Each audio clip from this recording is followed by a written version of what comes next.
All right, welcome back to the channel. So, Terence Crawford might actually fight a live body in his next fight. And that live body is from the UK. Kell Brook is looking more and more realistic. Let's talk about that in this video.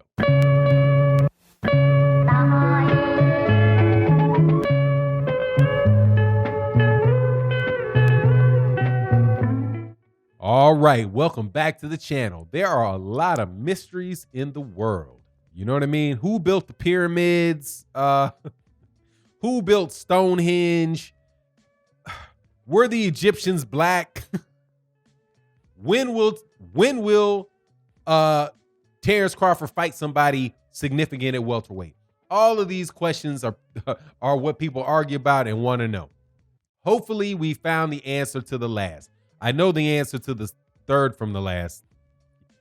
Yeah, Egyptians were black. I know that hurts, but shit's in Africa, so accept it. But Terence Crawford, according to Bob Arum, is in talks to have Kell Brook come to the United States to fight Terence Crawford in the bubble. And seeing as Lomachenko didn't have to take a pay cut, but he did. He didn't take much of one if he's getting $3.5 million. I know how much you think you're trying to convince me you actually paying Lomachenko. But if Terence Crawford does not have to take a pay cut and Kell Brook is willing to go in there and take the money for it, sounds like a really good fight to me. So what Bob Arum says specifically is that he's still trying to make the Manny Pacquiao fight with Terence Crawford. And the Manny Pacquiao fight would be overseas, but that there's hurdles to it. And as a result, he's also in talks with Kell Brook about having Kell Brook come fight in the bubble. They say that Kell Brook is on. Bob Arum says that he was told that Kell Brook is close to weight. He can make weight so that there shouldn't be a problem. And these guys can get that fight on. Now, the Kell Brook versus Terence Crawford fight is about the best that we can hope for. And I think that it is the best, and that's a sad thing to say. It is a sad thing to say. But I think that it is the best that we can hope for, and it is good enough to accept.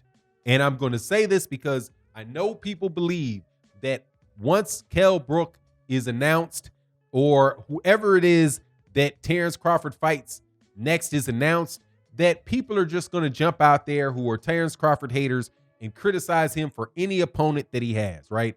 Terence Crawford did an interview. Who was that interview with, man? It was a really good read.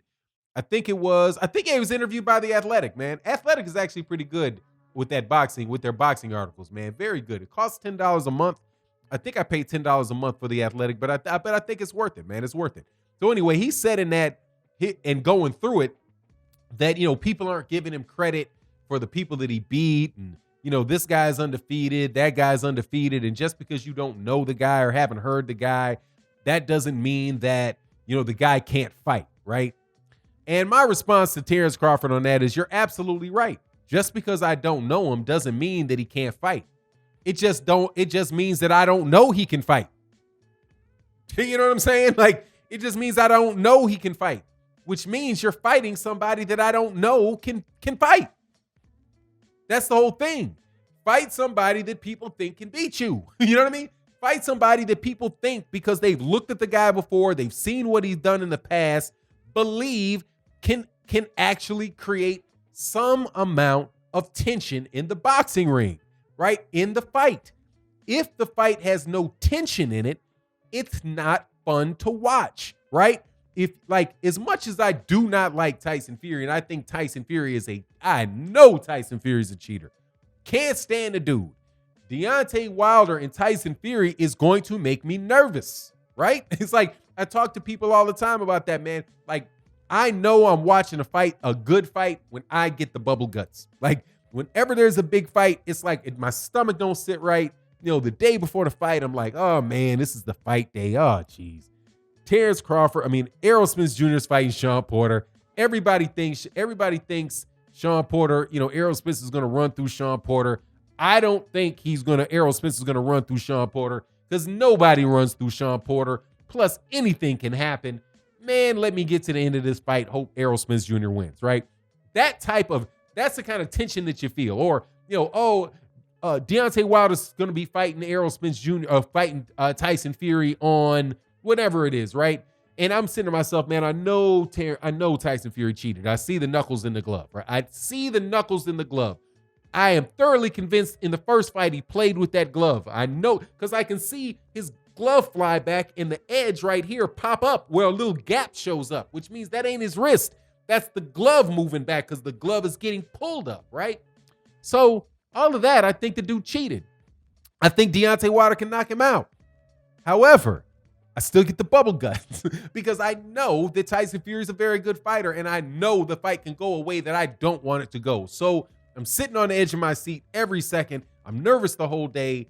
I'm super relieved after the fight, right? Deontay Wilder knocks out Tyson Fury in the first round, 30 seconds into it. Boom, he's WBC champion.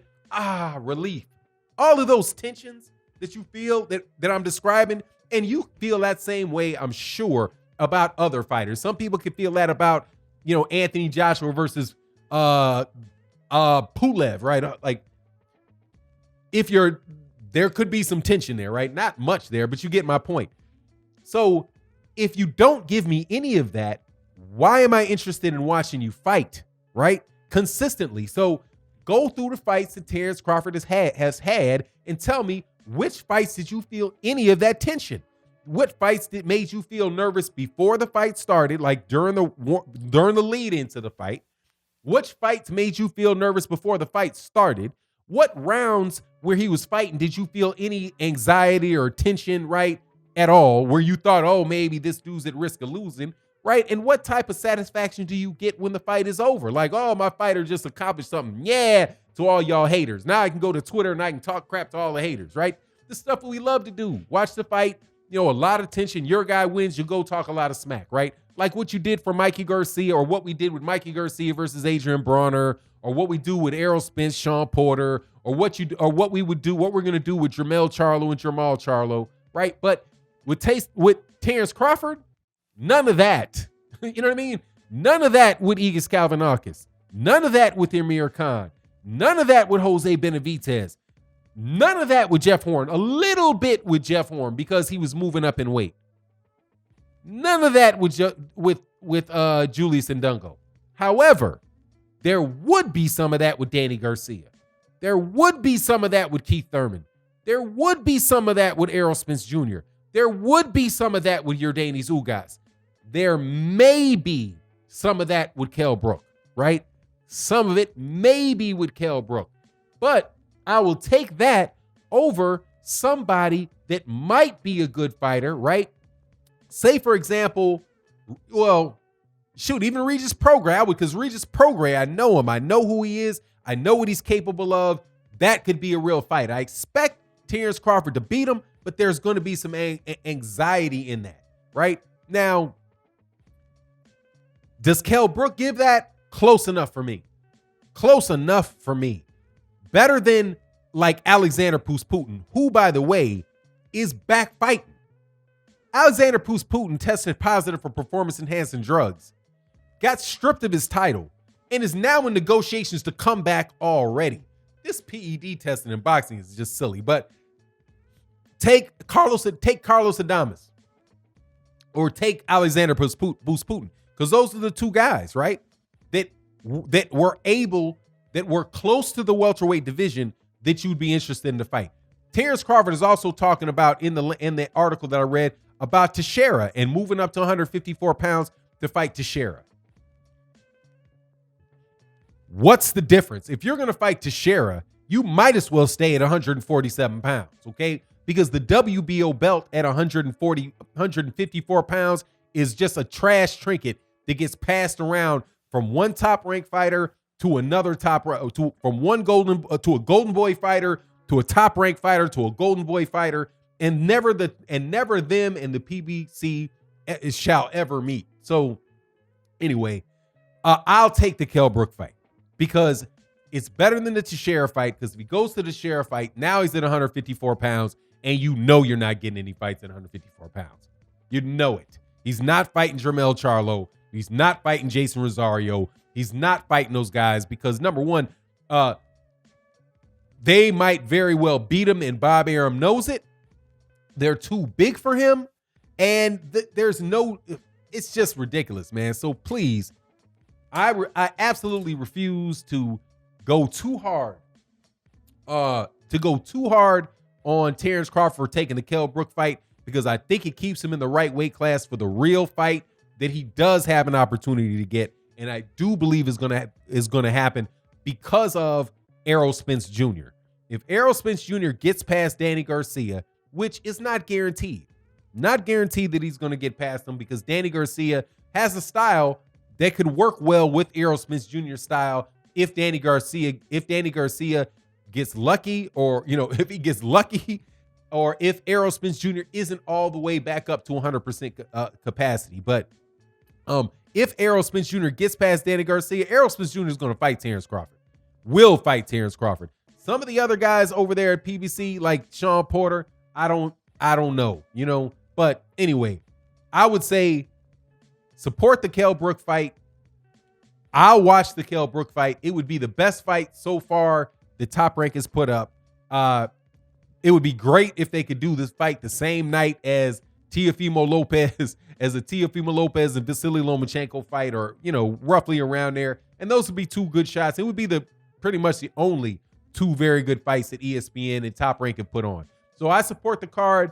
You let me know what you think in the comment section. Thank you guys so much for all your support to the channel, man. You guys are continually watching videos where boxing has been real dead, but you keep supporting. We keep chopping it up every day. Make sure you check me out in the live streams that we do Monday through Friday. Also, thank you to everybody that supports as a channel member, as a Patreon, and that comes by the live stream that we do Monday through Friday and Sunday OG Boxing Talk. And with that, we're out. Peace.